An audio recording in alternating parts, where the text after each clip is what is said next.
like, I just did that like 2 minutes ago.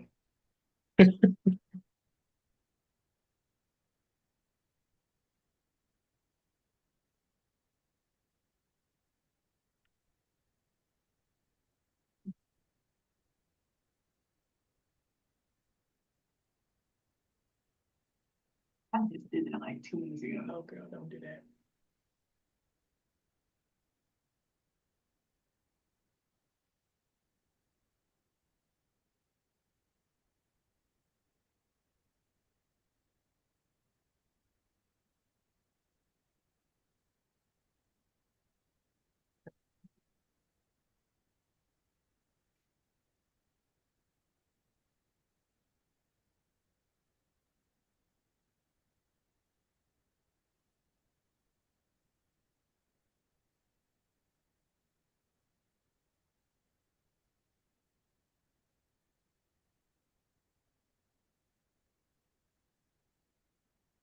Wait, are we live? Yeah. Okay.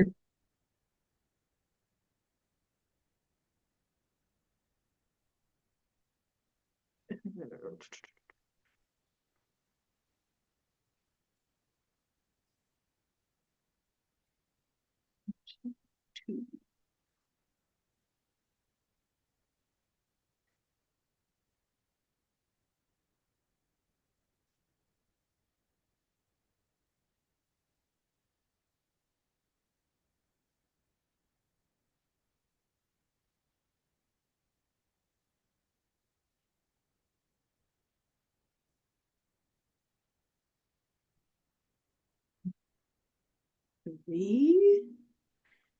They need a win for real. They be looking bad. Wait, what game? Iowa and Nebraska.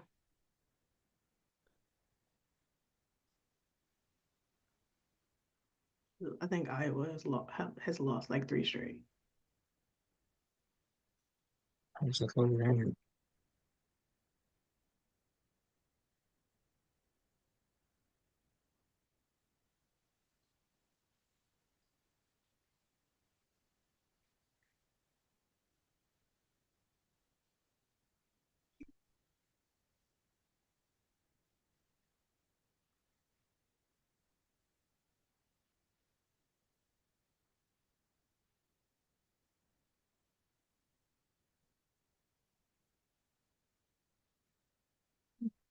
We want to start with SMU and Pitt. Yes, yes.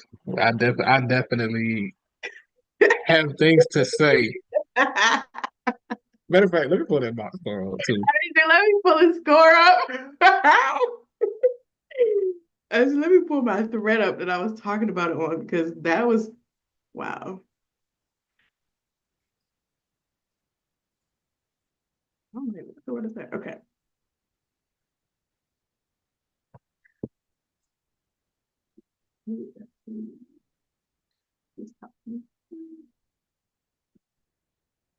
But low key, this is a reason why you have to like watch more than top 25 basketball because Yes, for this, sure. this was Because extremely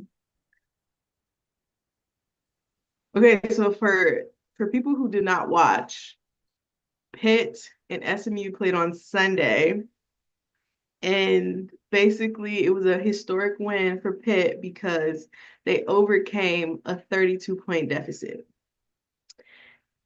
Now, I'm sure that doesn't make sense to you either. So we went back and watched the game to figure out how that could have possibly happened. What makes it more interesting is that Pitt had not won a conference game yet. So they had lost four straight. I think SMU was coming off of a win, if I'm not mistaken. Yeah, they was coming off a win from Syracuse, a close win. So, like, okay, they got some good energy happening. But this game, and I'm imagining how good that they're probably feeling going into because at the half, the score was 49-18. So You're up 31 going into the half. I'm sure you're feeling like I can't imagine what the message at the halftime was. Probably, go out there, just play loose. We up and 0 points in the third quarter. They did not score in the third quarter at all. Okay, It wait, was hold on, a hold on. We gotta go back to the first quarter because yeah, we do. We do. Pitt only scored 7 points. Now, and SMU scored 32. Naya Robertson was going off. Like, I don't think she missed Yeah. a shot that whole quarter. And then, and I don't even know if Pitt was playing that bad. Like, I feel like on defense, they were kind of, I don't even want to say they were a step behind. They just could not get a rebound to save their life. And like SMU, like the whole team seemed like they were committed to offensive rebounding. And so that like really worked out in their favor. And Pitt, on the other hand, I feel like they were getting to like good spots in the shot attempts. I was Mhm. like, okay, like yeah, that's a reasonable shot to take, but like none of them were falling. I was like, ooh. And then there, Kadeja Fi is their, I think she's their leading scorer, but she couldn't get going either. So I'm like, all right, is anybody else gonna do anything? Maybe, maybe Yeah. not. Yeah. Early on, it looked like you said, the offensive process appeared to be fine. It was starting out to be one of those nights where you just can't hit a shot. And you can still win games playing that way. And this is something that when we get into the second half is something that'll be important. But they were losing the possession battle on the other end. Because like you said, SMU was dominating the offensive glass. So that's limiting the offensive opportunities for Pitt to get going. Like it was almost you come down, you get your open look, you take the shot, you miss, and it's going the other way because Mhm. nobody's crashing the glass. It didn't appear to be enough emphasis on boards, especially in the first quarter where it was 32-7. Because even when SMU shots were not falling, they were dominating the offensive glass and continuously getting more possessions. So getting the opportunity to knock shots down. And I think So too, like as they moved into the like second quarter, they still were like SMU was still like heavy on the boards, and I still feel like they were defending well. Like their shot selection wasn't bad, but I think they were a little bit overconfident from that first quarter because I think after the second quarter, in the second quarter, they shot 2 for 17. So it was like y'all already kind of on a backward slide, but they were still playing well enough defensively and on the boards where it was kind of like, okay, you can't really tell that they're not hitting shots. And of course, Pitt couldn't still. I don't understand. I don't know how they even did that. Like, yeah, they like it was really rough for them. Like they could not get anybody going offensively in the first half. Um, but like clearly the tide shifted coming out into the third quarter. It was a 28-0 quarter for Pitt, which is unheard of. Like you go from being down 31 at the half to being down three going into the fourth quarter. And the way you do that, Khadijah Faye and Michaela Elmore, they owned the glass in the third quarter. And that what that does is that gives your shooters more confidence because once it gives you a chance to get going. Because even if a shot doesn't fall, you come back out, we're giving you another possession. So you're saying even if even if I miss this shot, I know my big is down there. She's gonna get the board. She's gonna kick it back out. We're gonna be able to reset if we want. If we got another set, we want to get into any of that. So, and also they were feeding Khadijah Faye in the post, and she was getting to that little push shot, and it was money. It Like was it she, was kind of crazy though because like I swear she was doing the same thing in the first half. Like I mean she was they called her for 3 seconds twice and maybe I feel like that might have like shook her up a little bit. Which I'm like, when did y'all start calling 3 seconds in college basketball? Like y'all are being unserious. Um, and I feel like that kind of shook her up, but she was still like trying to do the same moves. So I don't know what like got into her mind in the second half, but she was like, "Yeah, I can't miss at this point. Like, I can't miss." Yeah, no. And two, I do think her like their defensive effort too, because I don't think I I don't remember completely, but I would not be shocked if all six of her blocks came in the second half. And I feel like there was a I just block can't at the make it up. start of the third quarter that I was like, oh, okay, like y'all trying to be serious now. Like, all right, like it's okay. I got you. Yeah. Something that I noticed um on the defensive end, especially in the third quarter, obviously for SMU to not score, was it seemed like it seemed like Pitt going into the second half, they were they were saying what we're going to do is deny their first action because they were kind of it was kind of more of the same in the first half. They were saying so what we'll do is we'll deny that initial action, make them have to react, and that what that was doing that was leading to SMU taking a lot of off balance shots. And it's so funny to me because it shows how much of a mental game basketball is. Because when you miss, when they couldn't get the look that they were, it was like they were getting easy looks in the first half. In the second half, when the Pitt defense was denying the look that they were planning for, it was like it became difficult for them to recover. And they say, okay, well, we'll pivot and do this. And now it's late in the shot clock. So now you're like, okay, now I've got to get a shot up. And that was leading to players taking off balance shots. And the pressure gets even bigger when Pitt is coming down scoring on the other end. So now SMU is like SMU at this point is still up by like 20. But now they're in their own head a little bit. And Mm. that was like you're getting the looks that you would be hoping for. Like you're getting an open, 16-footer, and now you're not hitting that shot anymore. And now Yeah. you can feel the tide start to turn. And you could sense the hesitancy too. Like that first quarter, they was pulling them. The second quarter, I feel like they was still just pulling shots, even if they didn't make it, like it still felt like okay, like this is a shot that I would take. And I feel like it got to once it got to the third quarter, like shots that they were pulling, which I'm not gonna lie, some of the shots they were taking in the first quarter were very risky. I'm like, girl, you're pulling up from the logo. Why are you doing that? And it worked.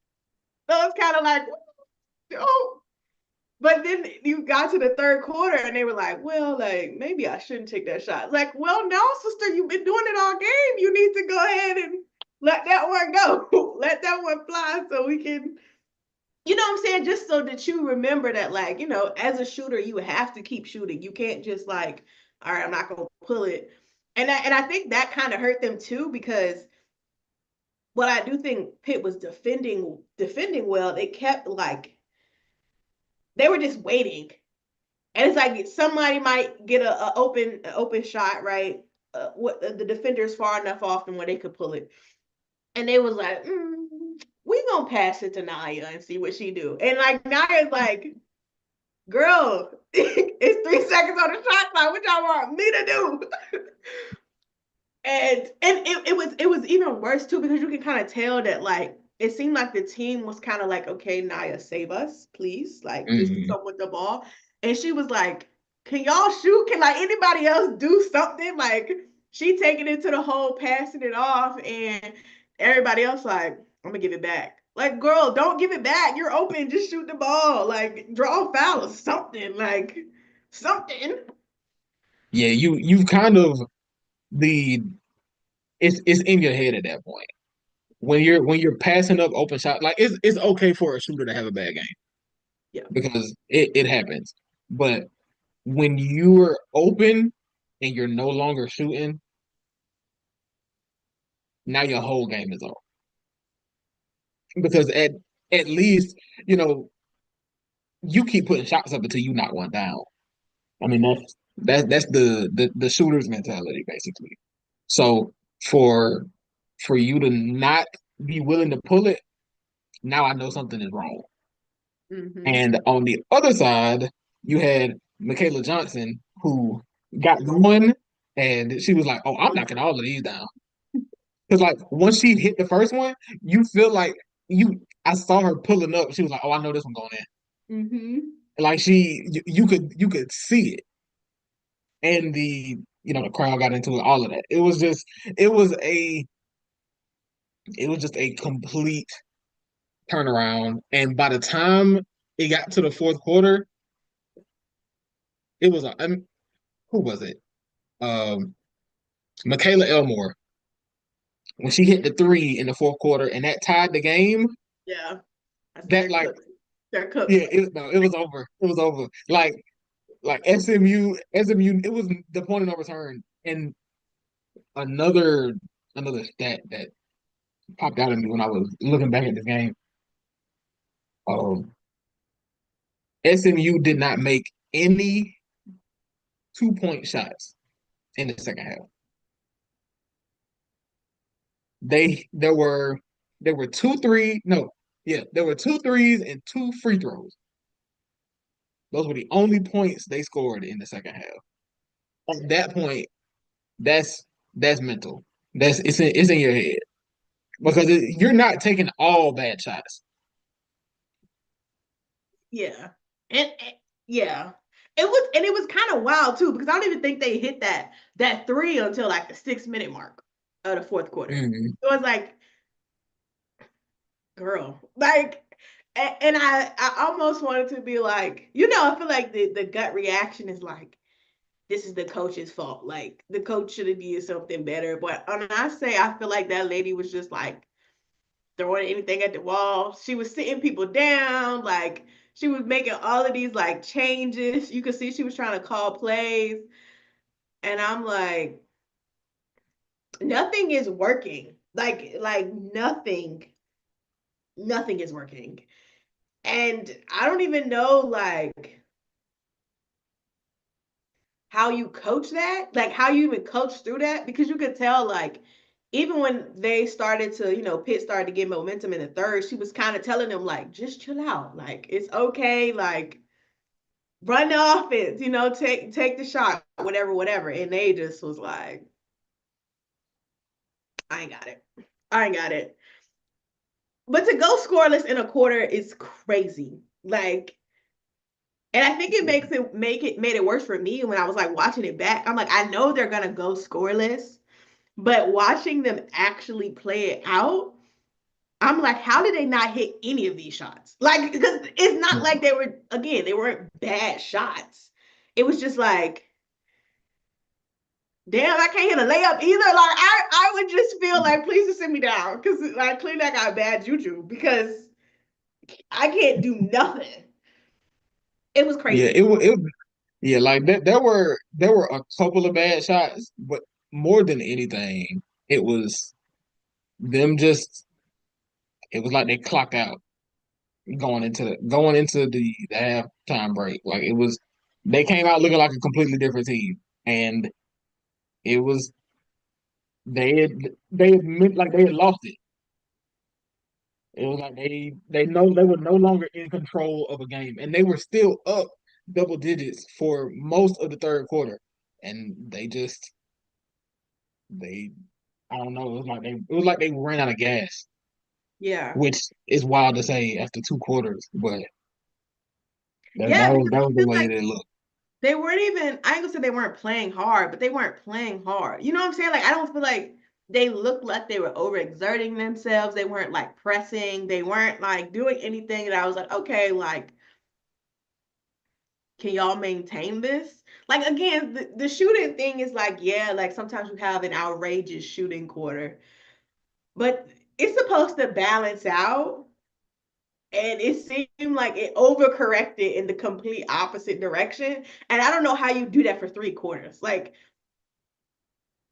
that makes no sense. That just makes no sense. I don't.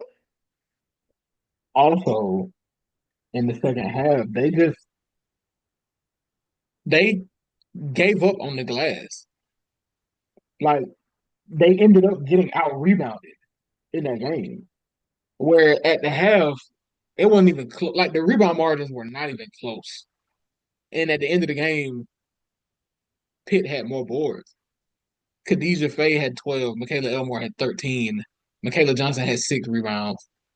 Like they dominated the glass in the second half, and they dominated the possession battle. And in those games where you're not hitting shots at the rate that you would hope to, you got to get more possessions. You got to get more shots up. And Pitt found that. In the second half, they found that. And that's a testament to the it was just an all around resilient performance. Resilience by the players, um, the coaching staff. I know I can imagine going into the half being down that much. And it's like, what do you tell them? Like, but I genuinely want to know, like, what, because like, and I think too, like, I don't think they were playing bad. Like, they could use a tad more energy, but when you down 30, a tad more energy is not really the difference between like, that's not a comeback win, right? That's like maybe you cut it down to 15, maybe you close, right? But since and I will say too, like, Pitt came out with energy, but to the point about Michaela, uh, Elmore and Johnson, both their names are Michaela. That's hilarious. Um, I feel like too, like they were taking good shots, but the shots were like super timely. They're like, oh, so this is how our quarter is gonna go. All right, we up. Like, oh, she just hit that shot. All right, now she get the block. Now we out. Like, it's funny too because I feel like the coach just looked like really confident in them the entire time. He was just kind of like, yeah, we'll get it back. And it's like, do you know you have 30 minutes? Like, you cannot, like, this is not one of those like where you can just kind of like, okay. Um, but yeah, and that then I guess one of the things he has to say is we can't get it back all at once. So go out there, go out there and chip at it and see if we can cut this down, make it manageable, and it's a whole new game. And they did it much quicker than I'm sure he expected. So kudos to Pitt. That's a that is an incredible win. yeah, that was insane. That was insane. And at first, I'm actually glad I watched it from the beginning because at first I was like, I'm just watching the third quarter, but I'm like, this is like they literally like switched energies after the half. And I don't think you really would have realized that if you did not watch the entire game.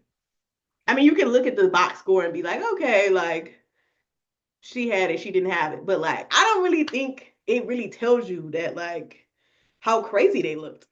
Or like how crazy it felt watching the game too, because like I don't even know if like as I was watching them play, like I knew what the outcome was, but like I was like, damn, they really chipping away at this. Like this is coming really fast. Like I kid you not, I got to the fourth and they were down three, and I was like, oh, like I'm shocked. Like I know this was coming, but like I really still didn't expect it to happen.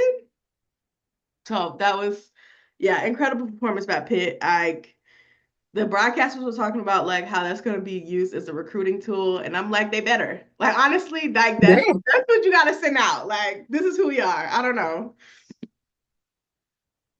for sure, for sure. Let's see. All right, so favorite games of the season so far. I feel like this season I've watched a lot of Tennessee, like a lot of Tennessee, Okay. which is not, I don't know if that's super surprising for me, but they played in a lot of really good games. The one against LSU the other day was really good. And I just was really like hoping that they would just get over. They just really needed something to push them over, and they just didn't have it. But I feel like if they played LSU again, I don't know if it would go like that because I feel like LSU kind of lost a lot of steam. And it seemed like they were just like, okay, I just got to do one more thing just to keep Hmm. you down. I just need to do one more thing. I need to hit one more shot. I need to do this one thing just so we stay afloat. And I don't know if Tennessee is more like put together through the whole game, because one of the things that I feel like I see with them a lot is they lose it at some point. It don't matter what point in the game it is. It could be the second quarter, the third quarter, first half of the fourth. They start tweaking, and I don't know what be happening. Like I don't know what they be doing, but that was, I think, one of the games I really enjoyed watching. Um, who else played a really good game? Oh, Well, I'll go. I got two, but I'll go with one while you looking. Um, one of my favorite teams to watch so far this season is Maryland. okay. Um, I have been enamored with the Terps this year. So I'm going with Maryland USC. And I know it's funny to say that because I'm bringing up a game that they lost. Mhm. But I was so impressed with the way that they came out with a different approach in this game. And really since conference play started. And so one of my favorite player this year is probably Cheyenne Sellers. Like she's been my favorite player to watch this year. And early in the season, during non-conference games, she was mostly acting as a facilitator, which is fine. I mean, she's a great playmaker. Like that was what they usually ask her to do. In this game against USC and in all the conference games, really, they were saying, okay, well, we need you to get a bucket. Mhm. And she's been up for that. And so 26 points, 8 for 15 shooting against a team that's pretty clearly ranked ahead of you in USC. She stepped up to that. And she's not doing it by herself. I know that Bree McDaniel is, getting acclimated there. I think they're going back to starting her. So she came off the bench in this game, but um Cheyenne Sellers and Christina Dulce both played very well from what I saw. I was and just to have a test like that at this point in the season against a top five team in USC, against arguably the best player in the country in Juju Watkins, and a soon to be top three draft pick in Kiki Iriafen, who clutched up at the end of this game. for USC where it was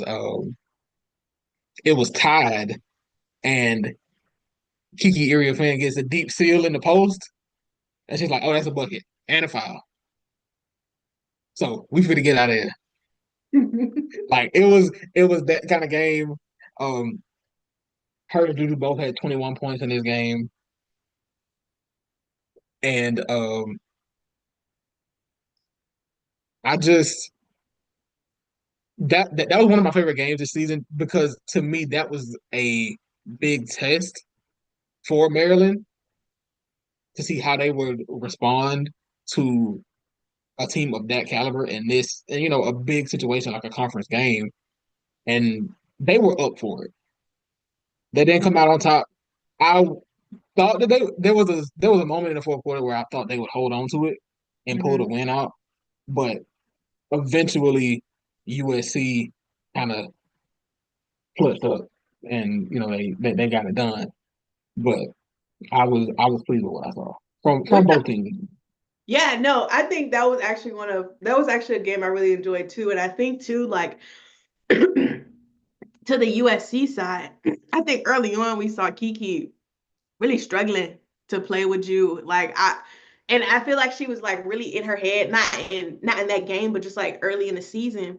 And I feel like that was really like a game where I felt like she wasn't playing exactly how she played at Stanford, but she actually like remembered like, actually, girl, I'm a top draft pick, and like I in fact can cook you. Like I came to this team because me and her are about to be like really deadly, and like it started to show. And I really think too that the USC freshmen, like I this is like a very I would be shocked if USC does not win a natty in like the next like 4 years because Kennedy Smith, Heckley, and I can't think of the other baby name, but they got down and like defended. They were like, you know what? Like we gotta get back into to be a freshman and to walk in that game off the bench, no less, to get in that game and be like, okay, like we're gonna make some shake. I'm like, y'all move me a little bit more than like sometimes the starters. And like I know sometimes you gotta do the starters because of seniority, all that kind of thing. But I'm like, the girls they be so ready to play. And I feel like I will say I think with the more recent classes, like these past two classes that I feel like the freshmen have come in very like prepared to hoop. But to do that on a team with like again Juju Watkins and Kiki Iriachen is like, dude, I'm not Yeah. supposed to be the superstar, but I'm not the superstar, but I got something for you, right? Like I'm gonna make sure my sisters look good. It's incredible. It's really fun to watch them figure that out. And like I just yeah, I don't yeah.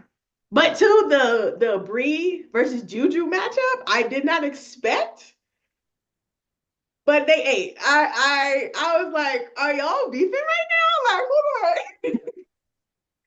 and because too, I So think Bree is so mostly known for her defense. So I'm like, okay, I expect her to be on Ju, but like taking some of the shots she took, I was like, okay, you're so, you're so. yeah, yeah, she was taking tough shots, which it was okay for her to do that because Cheyenne Sellers was putting pressure on the rim, driving, getting to the paint, going up with either hand.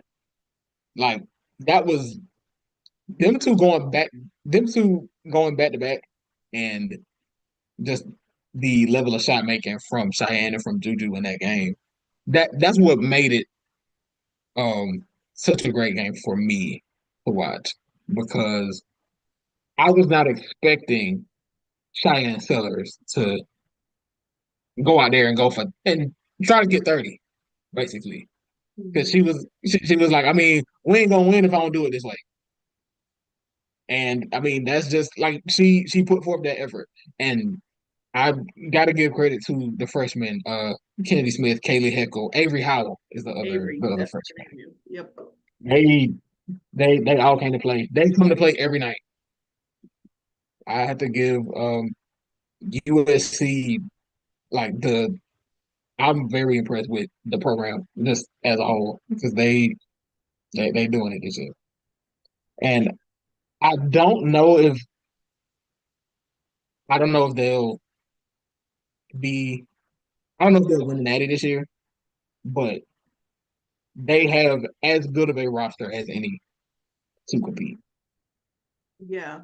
I really want to I how they play against UCLA, I think will will tell me what I need to know because in my mind, Lauren and and Kiki can kind of like kind of balance each other out a little bit.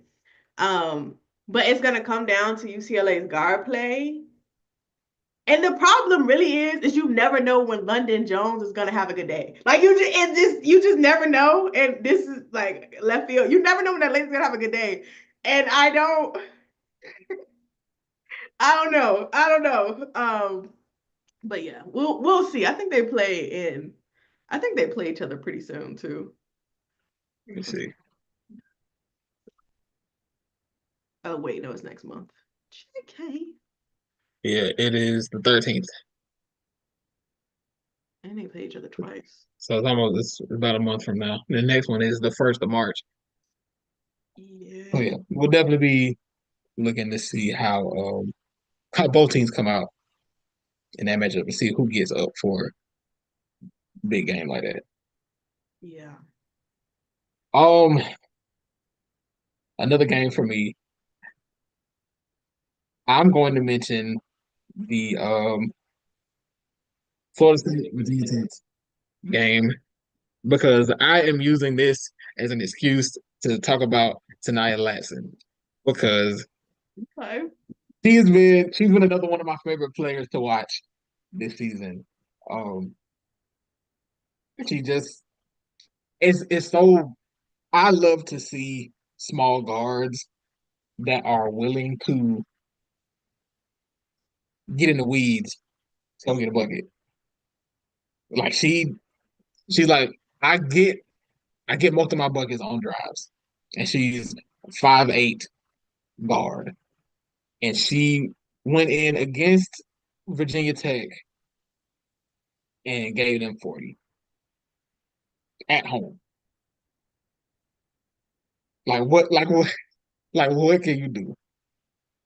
18 for 28 from the field. She only hit two threes. Like her game was I'm putting the ball on the floor and I'm driving and I'm putting shots up. And And relatively relatively, a a relative relative. efficient scorer, 18 for 28 in that game.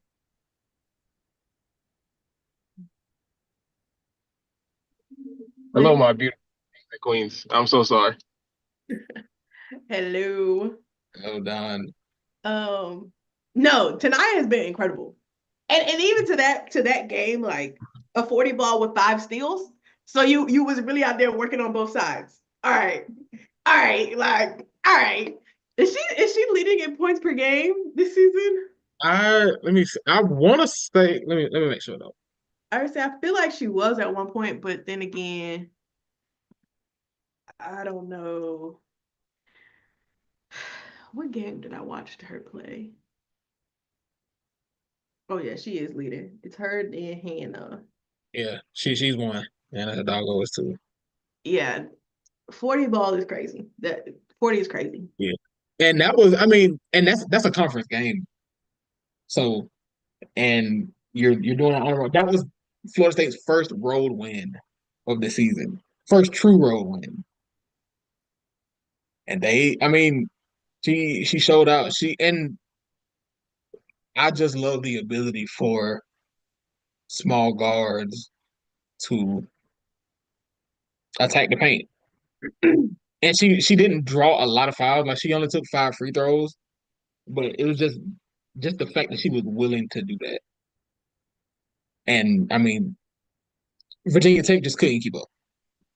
And I know this Virginia Tech team looks a lot different than it looked last year. Yeah. But that's that's just that's one of my favorite individual performances of the year. I will And say, go ahead. No, I was just gonna say, Gordon also had a very good game. She was 4 for 4 on threes, I believe. Or am I looking at that wrong? No, no. She was also in the paint. She's in the paint. She was 4 for 4 from the line. 18. She had 18 points and 7 steals. Mm. I So I guess to do my crossover, the Florida State Tennessee game was incredible, like incredible, and like tonight tonight had 38. Okay, so she basically almost had a 40 ball, like against a team who is like I don't know if Tennessee. I don't think Tennessee was ranked at the time, but like to a team that is eventually ranked. And I kid you not, if anybody else had did anything, I mean, okay, hold on because Amaria Gordon, she had 16 and KK Timpson had 13. But that's it. Like 4 people on your whole team. You had to put up 38 and y'all lost by 2? Yeah, yeah. Rough outcome. It was and honestly it was really fun to watch too because Tanaya, like she obviously like getting downhill at will. She was shooting from 3 during this game too. Um, but to kind of watch her and Talasia Cooper go band for band at the end of the game, I was like, who got it? Like who is gonna be the one to just like do that extra little thing? And I think Tennessee as a team was like, all right, like we gotta hold y'all off, and I think that worked out in their favor. But I was like, wow, we're really witnessing like incredible basketball right now. By 2, like by guard play, which you don't, I feel like don't necessarily expect, especially when it's an SEC team versus an ACC team. So um I was like, okay, like this was very entertaining to me.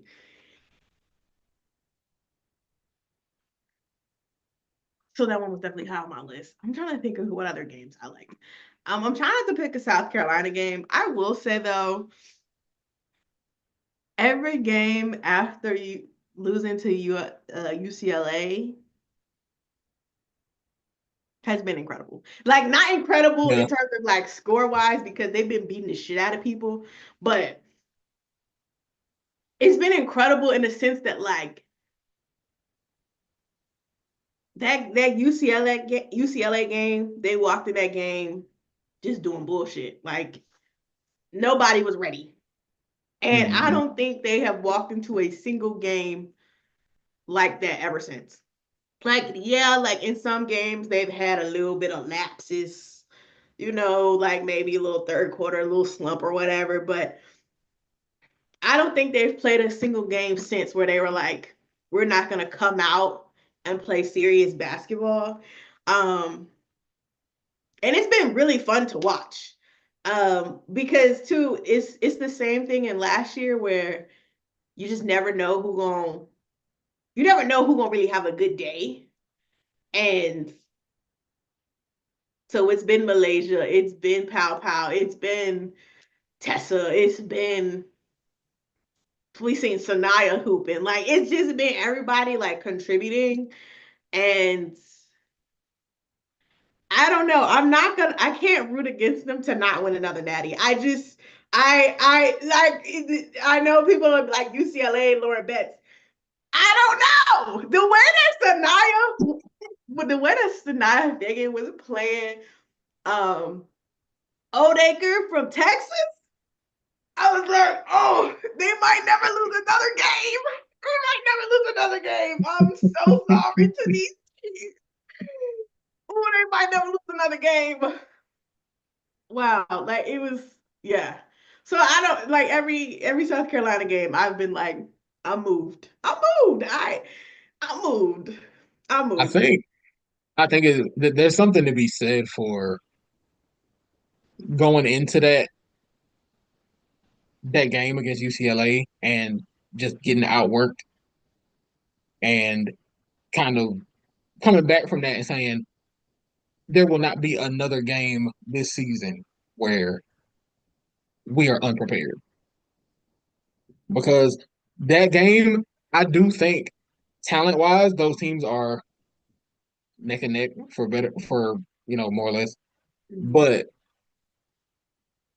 it's a situation where I feel like if my team wants it more, we can go out there and get it. So from this point forward, you got to go out there and be ready for whatever. Even in situations where, let's say, a shot's not falling, let's say you have a bad possession on defense, you miss a rotation. That's okay. Just don't. You cannot allow those things to change the way that you play overall. Like you can't be defined by a lapse here and there because it's a long game. It's 40 minutes. We can still go out there and win this thing. And I mean, that's what they've been doing. And I do think it's difficult for me to pick any other team to win the Natty. I just I know it's one of those things where like, oh, it's tough on the field. It's like it's so I can't not pick them. I just can't. I can't bet against them. Like I just can't. And that's not to say like that no other team has been like incredible. Like Notre Dame, I'll say one of my other favorite games was honestly Notre Dame UConn. And it's something about that game. Like I understand like Notre Dame and UConn used to have a rivalry, but that hasn't really been a thing. But they've kind of started to bring it back. But I feel like now that game has that energy, and Notre Dame looks incredible. Like Hannah Hidalgo, Olivia Miles, like I don't Sonia Citron, Liatu King, Liatu King. Oh my God. Like as a group, they just look so good and they play so well together. And I feel like the things that they kind of were missing last year, I feel like last year it was kind of like if Hannah ain't got it, we ain't got it. And I feel like now that they have Olivia back, they don't have that feel to them. Um, and I do think it's too because they have Liatu. They got Sonya last year, I think, played really well, but I feel like to me she fell into the background a lot. But I feel like this season hasn't felt like that. It's like, okay, yeah, she's definitely doing all the like the things that everything she's doing is very timely. And so I feel like it's definitely kept her in the forefront of how they've been playing. Um, but like Notre Dame looks incredible. Yeah. And but I still can't bet against South Carolina. Like if I had to pick my final four right now, I would probably pick Notre Dame, South Carolina, UCLA, USC. Yeah. I think that's the Or right. Maryland. I don't know. Maryland is also See, like I, I would look. I got to see something else. I got to see something else. I want to pick them. I really do because I, like I said, I've loved watching. I've loved the Cheyenne Sellers experience this year. But as of right now, I have to go with that four. yeah.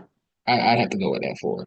Um, yeah, Notre Dame, as opposed to last year when you called them the Fighting Hannah Hidalgos Yeah. last year, and th this year they look like a different team, and Olivia Miles has played like one of the best guards in the country.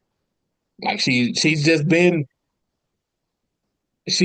been everywhere. Like offensively, she's the total package as a guard. She does everything that you can ask of her. So it and Hannah Hidalgo is second in the country in scoring, but she's able to do that because there is less overall offensive responsibility on her. Mm-hmm. And Mm-hmm. they have a very complete team. Yes.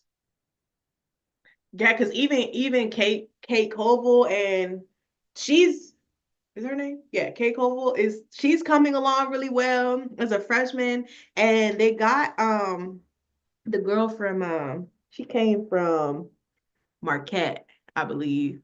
Liza Carlin.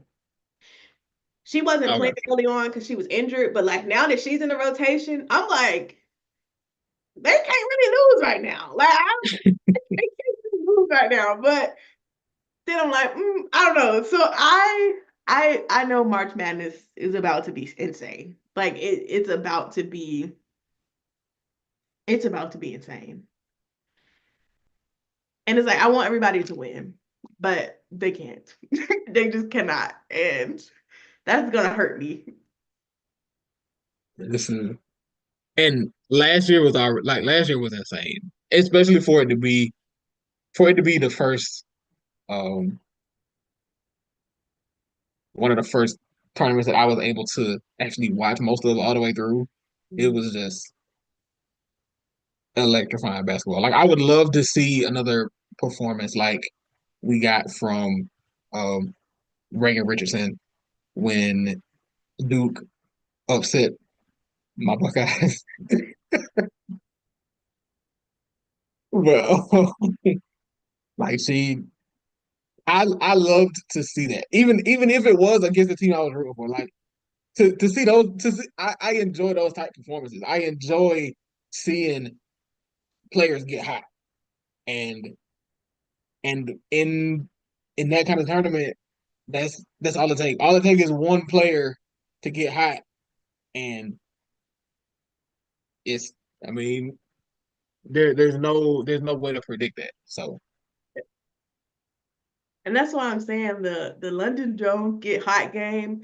I don't know like how you beat that. Like I don't know. Like it's like you can't put your best defender on her because she could really have a terrible day. You know what I'm saying? But it's like you just never know. You just really never know. Um but yeah, I don't know if there are any other games that I'm like, all right, we definitely have to talk about them. Um to be a hater. Actually, I don't even want to be a hater, but I'm gonna be a little bit of a hater right now. Um, Louisville. I am a Jeff Walls hater, okay? But I can't even be a Jeff Walls hater in peace because they look crazy. They look crazy. And I don't know what happened to them because look, okay, they played UCLA, and I was like, all right, like y'all playing with a lot of I mean, you got Olivia Cochran and you got Jalea Williams, who are like seniors, so they should be more put together. But a lot of your offense is coming from freshmen. I get it. But it's like after they played Oklahoma, mhm. I almost feel like something in their brain broke. It's like, girl, y'all didn't even lose that bad. Like, and I get that they have a bunch of like their record isn't that bad. They're 13-5. Um, But I'm just looking at some of like, why did y'all lose to NC State by 30? Like that don't make sense to me. Um, because NC State, while I love my sisters down, they be having some lapses really bad, like really, really bad. Um, so that just I don't know. And I really want to be a hater to Louisville, but I can't in good faith until they're playing serious basketball. So I need them to figure this out. I need them to figure this out. and quickly because it's getting bad. Yeah, let me see what their schedule is looking like. So Sunday they got Virginia Tech, and then next Sunday they have Virginia, and then SMU, and then you got Notre Dame and Cal in the same week. Oh, child. Yeah, I'm not even gonna hate on the more this season. That's a little rough little run. Like that's a rough run. I ain't not even try to be hater no more. They got it. They got it. They got it. Any other games? Don, do you have a favorite game that you want to talk about? Uh, although it was not a good game, I really enjoyed watching South Carolina versus Iowa State. It wasn't a good game in theory, even though South Carolina blew them out. But it was just like, I don't know. I mean, you mentioned this earlier. South Carolina just has this thing that they do where they're just like, I refuse to lose this game. Uh, Especially off of mediocre performances. Like I think one of the funniest things that's happened this season is when I think Joyce Edwards she was talking to the media and she was like, Don, all she did was go into halftime and just put a question mark on the board. It's just like they just was like, you know what? We are playing kind of sloppy. Let's just go ahead and figure this thing out. Um, but yeah, it I have not gotten to indulge in the level that I have wanted to, but it has been very good from the things that I have seen. Of course, Notre Dame. I really like Haley Van List's resurgence on TCU. Um, that has been a really, really fun uh, uh, story for me. Um, I mean, you got Audie Crooks. I feel like she's having a really underappreciated season. I think she just got her 1,000 point ball recently. Um, Although they aren't as good as we wanted them to be. uh, but we'll see how the tournament goes. The tournament, anything can happen in it, obviously. Um,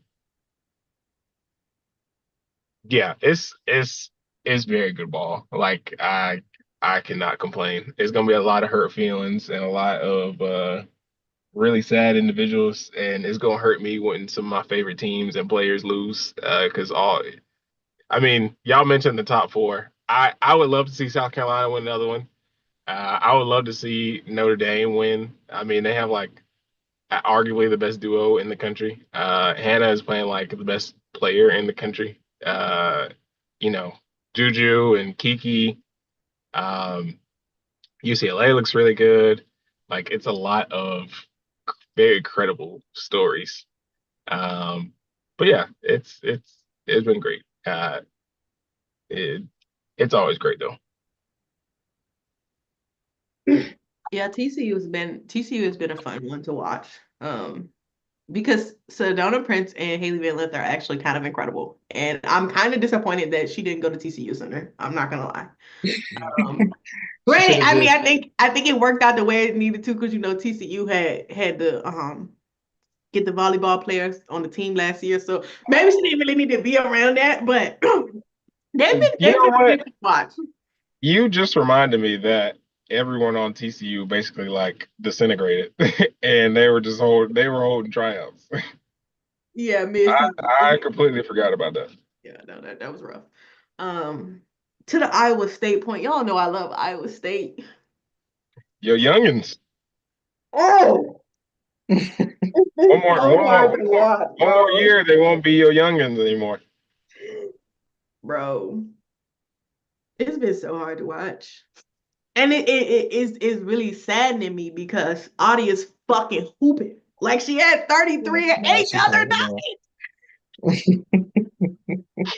Guys, can you please just be serious for a second? Be serious. Like, oh my God. It's almost like I feel like there are games that y'all should not be losing. Like, what are we doing? And I get to, it's like the sophomore slump. It's a thing that happens, right? But bruh, I feel like after that Iowa loss, like I feel like the South Carolina loss was like, oh, okay. But after they lost to Iowa, I feel like maybe something in their brain also broke because they was just like, all right. They were just going in games, missing shots, turnovers. Like, y'all don't even play like that. Like, what are we doing? Um, but they bouncing back. They on a little 3-game win streak right now. Um, but man, it's been so sad to like they just stress me out. I had to like every time that notification pop up, I just get scared because I'm like, Lord Jesus, they lose another game. But Audie Yeah, hooping, Audie is hooping, Audie is no, hooping. she is. She's been wonderful. Like she's she's one of those players where I just enjoy watching her play. Like I enjoy watching players that can just get in the post and score on anybody, and that's kind of that's just what she does. Three And point star. Hey, it's like the fact that she was out there doing it as a true freshman last year and has just carried over so far. Like just a joy to watch.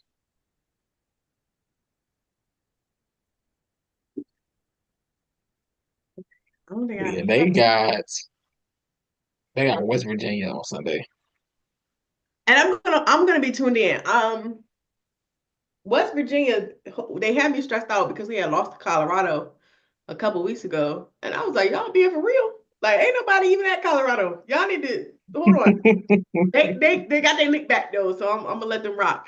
Um, but that is gonna be a good one. I really wish both teams could win, but unfortunately for me, they cannot. So I we'll just hope everyone has a good time. exactly. I need everybody to have fun. Yes.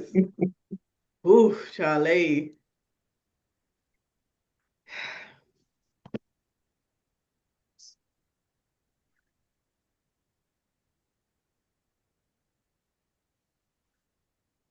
Did I Yeah. Jay, were you gonna say the lines? Did I miss anything on the agenda? No, we literally, yeah, we're only through like 2 things. So Yeah, we really haven't talk about uh basketball for a little minute. yeah. We talked a few college games and we spent a good bit on SMU and Pitt. That was that was one of the games of all time. But Dude, yeah, yeah now I'm going to pull up the AP top 25. So give me 1 second.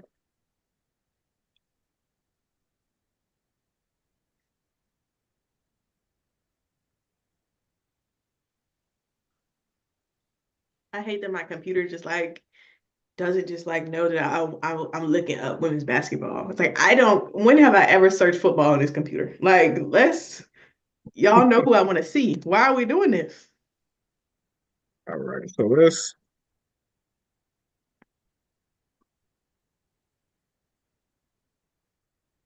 let's do this. Okay, what stands out in this top 10? So we got UCLA, South Carolina, Notre Dame is 3, USC 4, LSU 5, UConn 6, Texas 7, Maryland 8, Ohio State 9, TCU 10.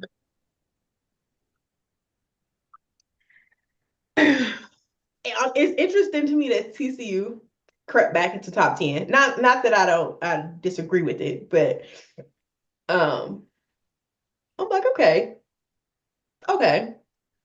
LSU being at 5, it's like a part of me is like, y'all haven't been challenged, so y'all shouldn't be at 5. But the other part of me is also like finding a way to win is a really important part of basketball. Especially in some of the games that LSU has played, like that Stanford game, the other night when they played Vandy, the Tennessee game. They have continued to do enough to win games. And I don't think we haven't seen them against like another top 5 opponent. But for now, it's kind of like I feel like I have to respect them because they're winning the games they're supposed to win, right? Like you can only play who's in front of you, and so they undefeated right now. Like I can't be like, well, give them a 15 seed because they ain't playing nobody, you know? Like, and I feel like that's kind of like what my gut reaction is like, they ain't play nobody, sit them back, you know what I'm saying? Put them next to Tennessee, but they undefeated, and I don't know. I don't know. Yeah, I mean, yeah, I gotta give them that credit. I mean, you something has to be said for,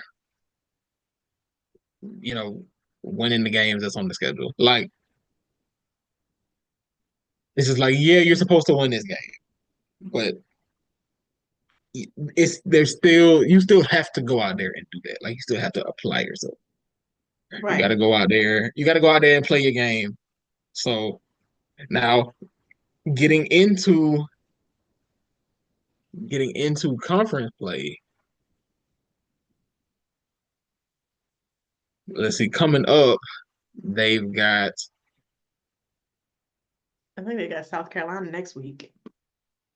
they do. They have Florida. They have Florida on Sunday and South Carolina Thursday, and then that next week it is Texas A&M and Oklahoma.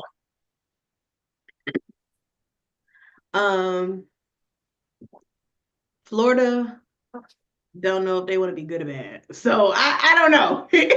I don't know what they're gonna do. I ain't even gonna.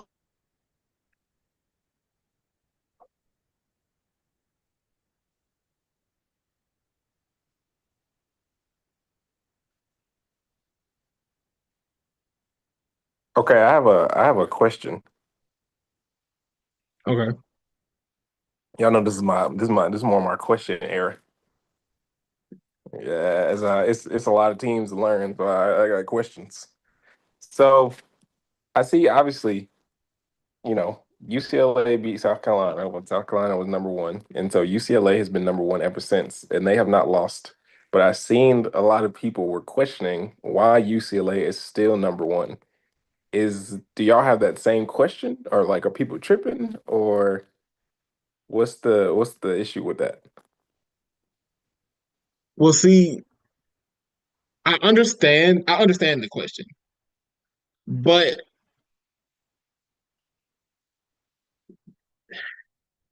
I mean it's the head to head. Like that that's really it though. Like it's just the fact that, these two teams played head to head and this team lost.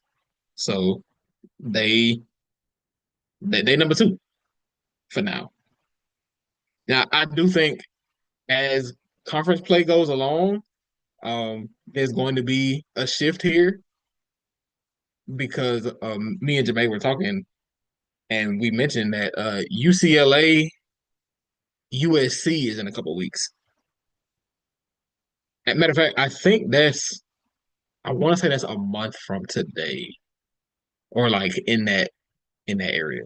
So UCLA, USC, there's going to be some movement in the top five.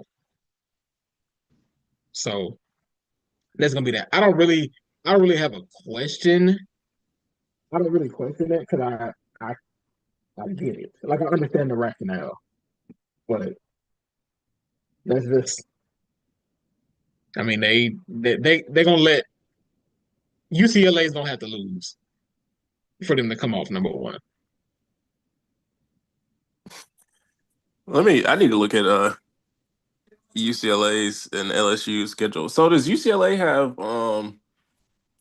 I mean, I know they schedule better teams than UCLA does, but is this still kind of in the same realm of like y'all just be scheduling teams just because?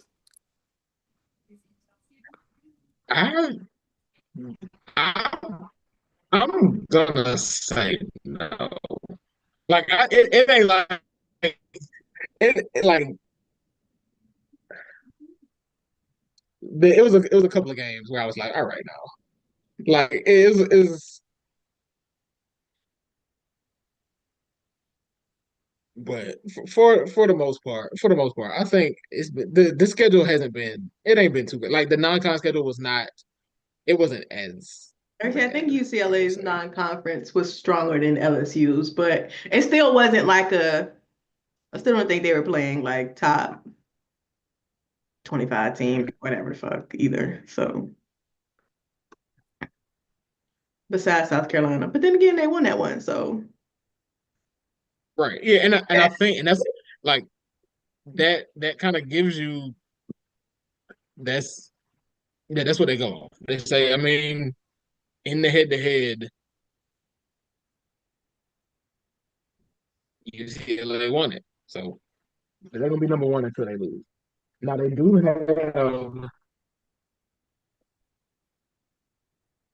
Baylor, Rutgers, and Maryland in the next week or so. And in Minnesota and Ohio State. So the schedule gets a lot tougher for them in short order. yeah, So we'll the see what it challenge looks is like. coming. It's coming. Yeah.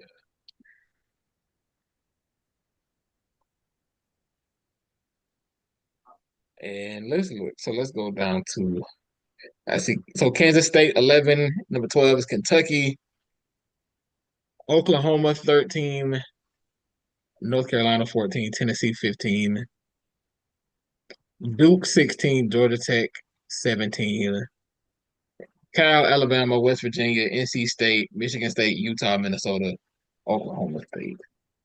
I can't read Minnesota without thinking of that Joe Biden thing when he was like Minnesota. I don't even know the context of why he said that like that, but that's in my head every time.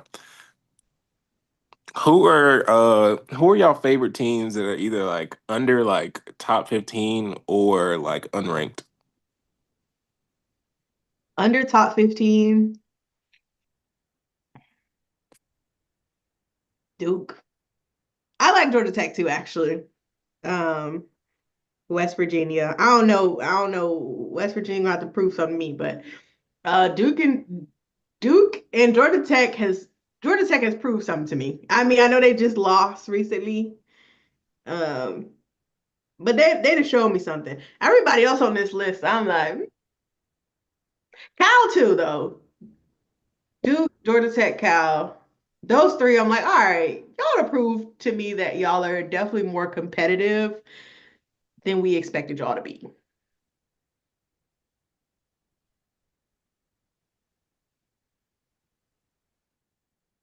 Yeah, I've enjoyed Georgia Tech this year. And now, they Notre Dame beat them by 15, but I mean that's Notre Dame. Like Notre Dame is a they're trending toward being a Final Four team. So that kind of is what it is. Minnesota showed me a little something, um, because they almost came back on Maryland ass. I was kind of getting a little nervous actually because and that's my beef with Maryland a little bit because sometimes they be having a little lapse. Um, but Minnesota, I was like, okay,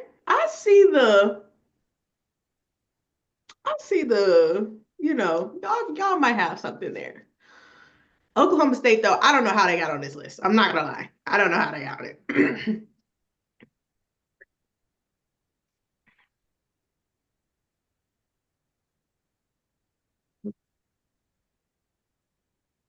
I enjoy NC State.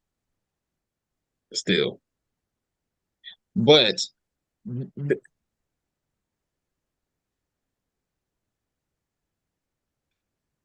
they're not on the level that they were at last year. But I do still enjoy. I enjoy them, but it's not. I don't know. This. Let me see what this.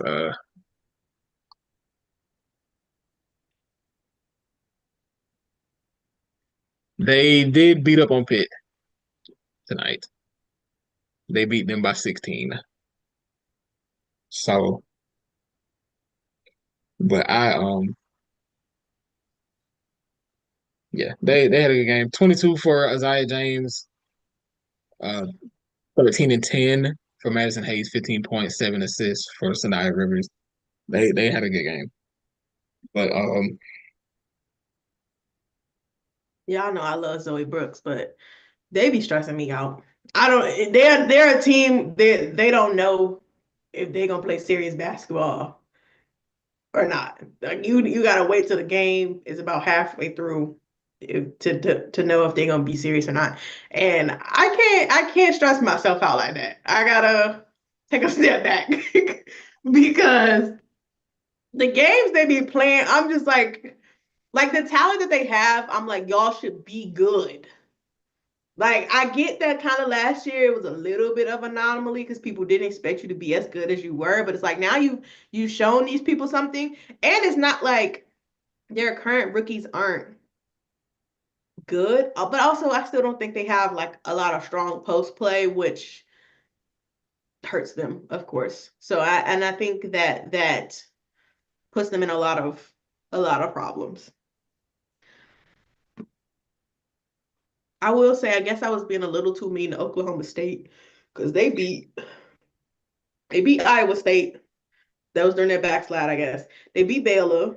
Baylor's another confusing team. Um, and they just beat West Virginia. So maybe they do. Maybe they should be up here. I don't know. But they lost to Houston, so it's like I can't really take out serious. Like I don't know. I don't know. But anyway, yeah, that's probably my list. but yeah. Um, Speaking of Georgia Tech, Mark Schindler wrote a piece about Toni Morgan that was very good. Just uh, breaking down her game in the way that she plays as a lead guard for a Georgia Tech team that I was not expecting to play this well, honestly. So, been a it's been I mean they were 13 out of 17, but it's been a very good season for them.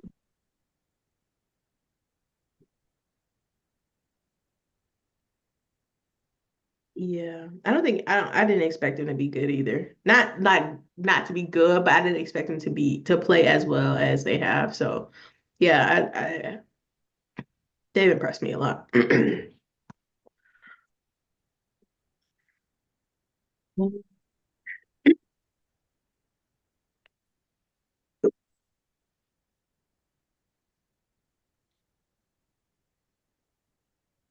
It's 10 o'clock. So Do we want to?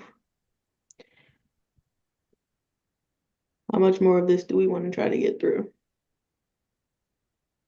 we can Unrivaled starts tomorrow. So we can plant our flags and who are we riding with? This is a vinyl household, so Oh my Amen. goodness gracious. Uh, uh, uh, uh. I didn't know we were doing this today. I didn't know. I didn't planting my flag. That's big. I didn't know I was going to do that. You ain't, I'm how not you saying already I'm picked not saying I'm not saying you got to say who's gonna win it. I just want you to who Actually, you you rock know who you what? rocking. I think I'm rocking with the Las Vegas Laces. it. You know what? I think if I like them lunar owls is moving me. But the yeah, I'm rocking with the Las Vegas Laces. It's too many of us on one team. Let's see. Yeah.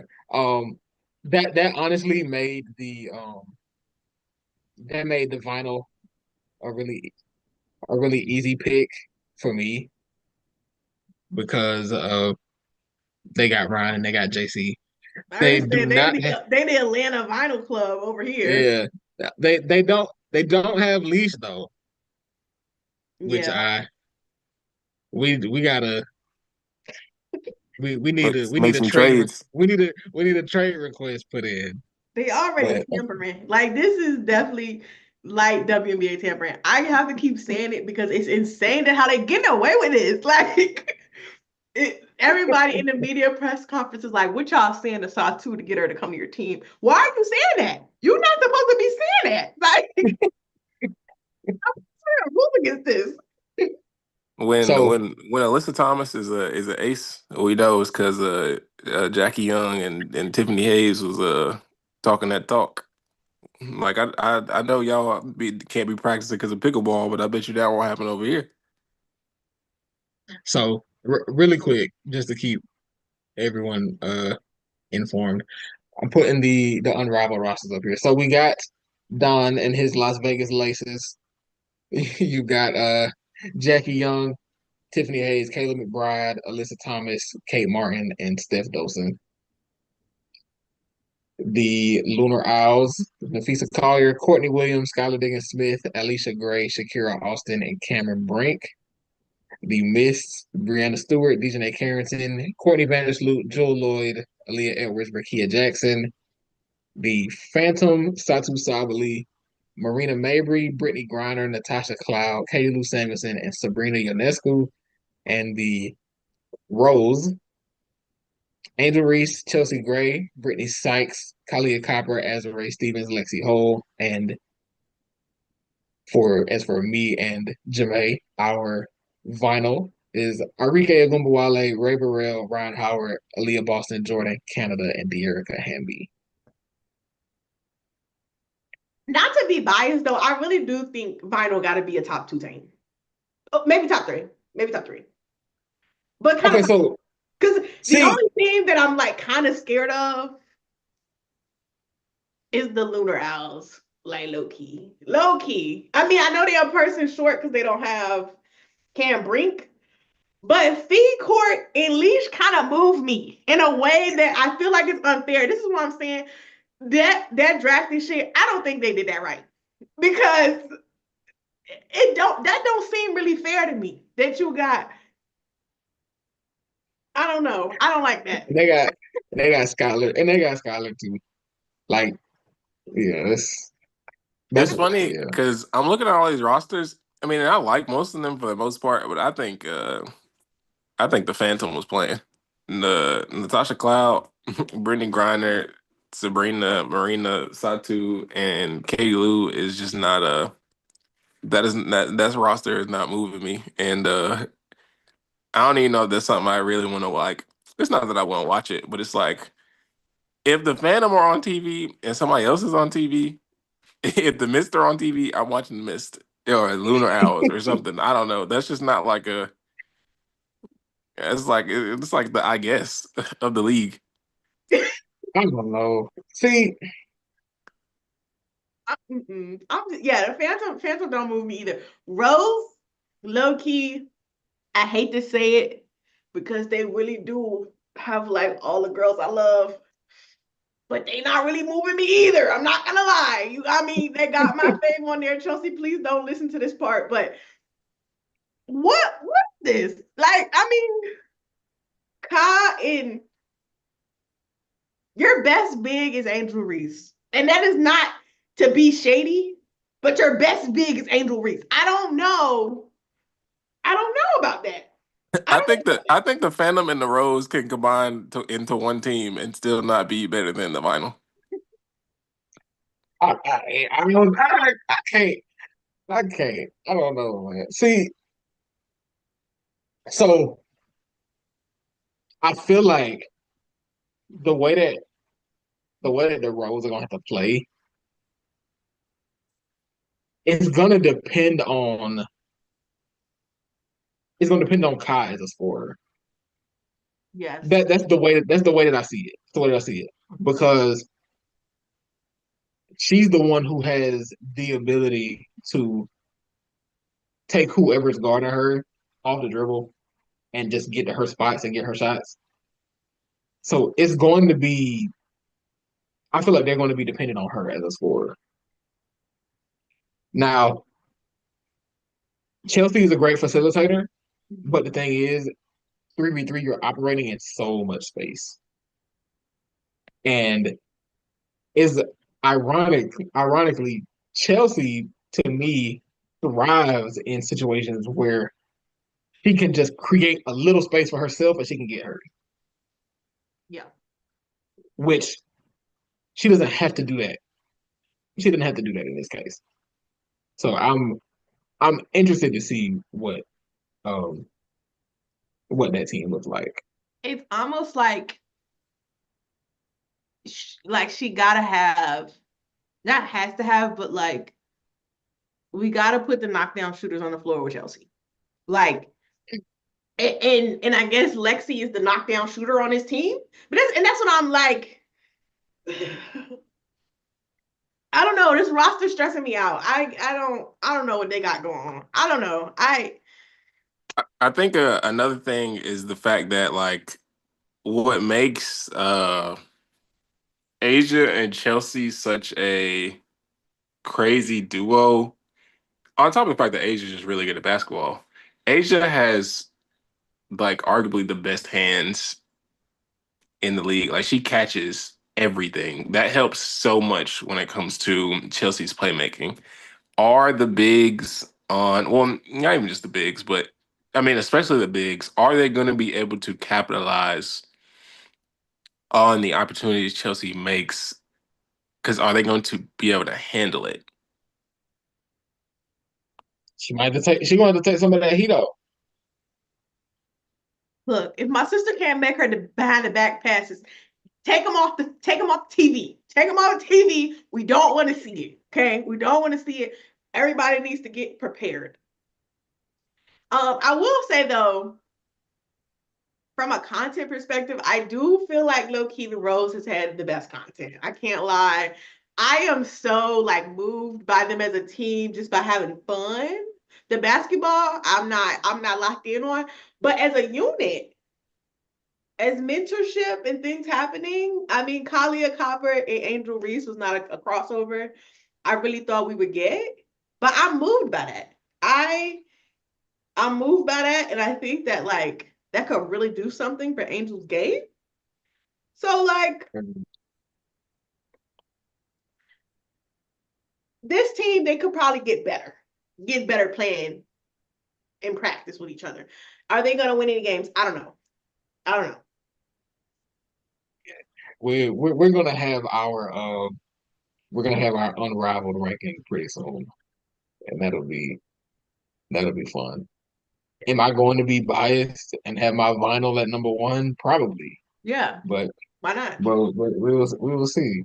Everybody's gonna have to show me something before I rank them over. It's funny because the vinyl. So you got Enrique, which in the 3v3, having that kind of guard is that gives you an advantage. And then Ryan and De'Erica played on the USA 3v3 team that was bronze at the Olympics this year. Also, Don, your laces have uh Tip Hayes, who also has some Olympic 3v3 experience. So that does have like I feel like 3v3 is a different game. I will Like say, it is because they like it affects the way that you play defense. There's so much more space to operate, and also you end up on an island a lot at a time. I wonder how much them playing full court is gonna matter. Well, I mean, of course it is, but like, uh, yeah, I mean, for those that played 3v3 Olympics, it's like, yeah, I played this, but I played it and it was half court, and we were in a full court. So it's like, well, how much is that going to change how I play? Like, is it gonna be? I would think this is gonna be a really run and gun league.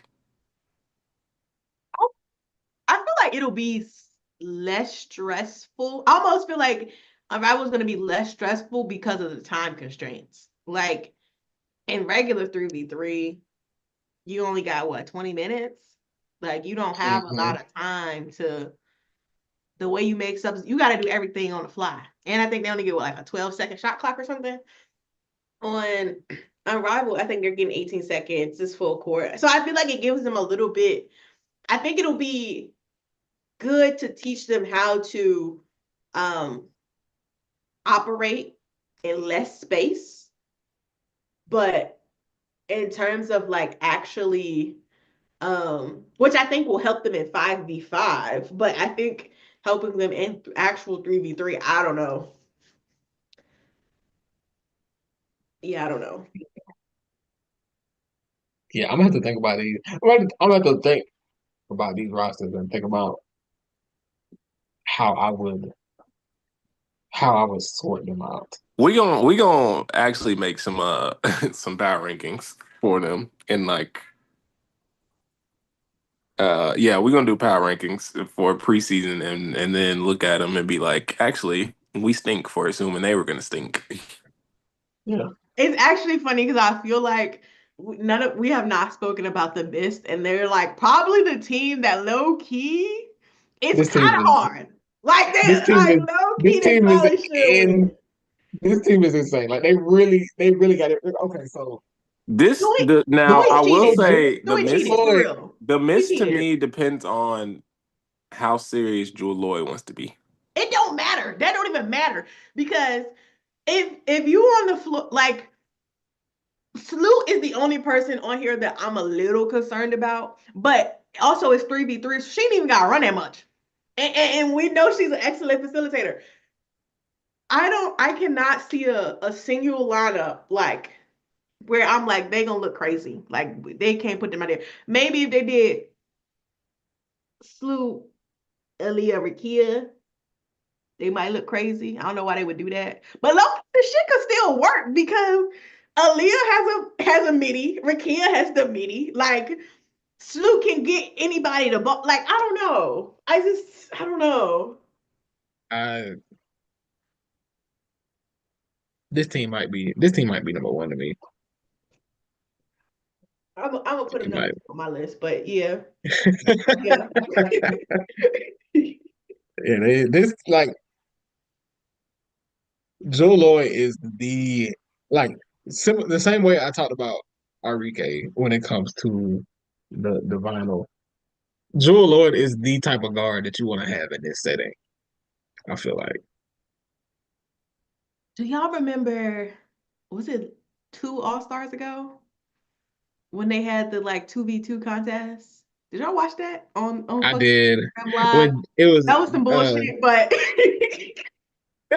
Hennessy is in fact going to hell for that. But actually, shout out to them because they tried to do a little something. But they it was a cool little thing. but who was it? It was Jackie and Jewel versus Jackie and Joel, and then it was Enrique and Tosh. that sounds right. That sounds right. Yeah, I think that is right. Yeah, Jackie and Jewel. Because when I was like watching it, I was like, it's really not fair that they paired Enrique with Cloud. But also, like, if they just like, I feel like Cloud should not have been there. No shade to the girl, but she should not have been there. I I don't know who they could have swapped her out for, but she shouldn't have been there. We should have got somebody else in there. That wasn't fair. That wasn't fair. That wasn't fair to Enrique. And it was still a close game because she's the It girl. was no, it was a pretty good game. But still. I don't know. I've never been against Enrique. But yeah, having Jewel and Stewie on the same team just the coaches should have vetoed that though. Like this is what I'm saying about that they tried to sort the teams because how did y'all get Stewie and Jewel on the same team? Y'all ain't think Jewel could fit with the Phantom? Like I don't know. Like I don't they couldn't who got Lexi Hole? Swap them. Yeah, Lexi is with Rose.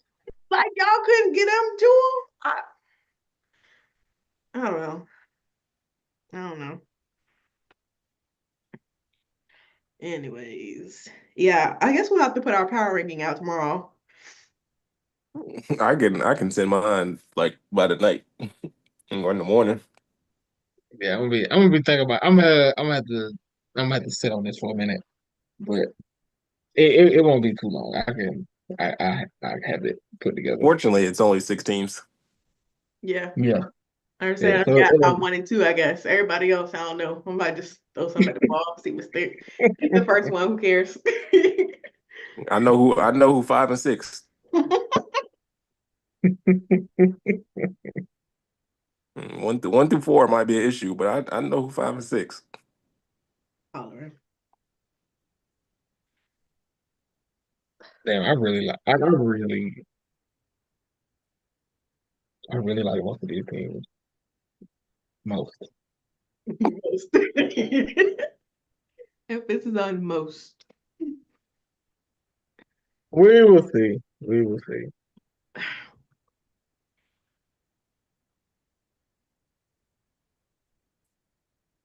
But I believe all hearts and minds are clear. Oh, am I still saying line? Oh, I didn't know if you. I mean, yeah. It's funny because we did. It's funny because we We didn't didn't even open. start with that. We just started talking. So, but it's okay. We can close it. We can close it out. Y'all did such a lovely job. I ain't want to interrupt the flow. No, we just got up here. We just because SMU Pitt was just really insane, actually. Yeah, they were. I can't wait to listen to that. Y'all talk about that because they were nasty. Kind of wilding, but But yeah, yeah, I think we're good. We'll come back next week. You can say the line if you want, Don. this has been another episode of Pull Up 3. I am Paragon Don, I'm Jemay. I'm Jay Trent. and we are out.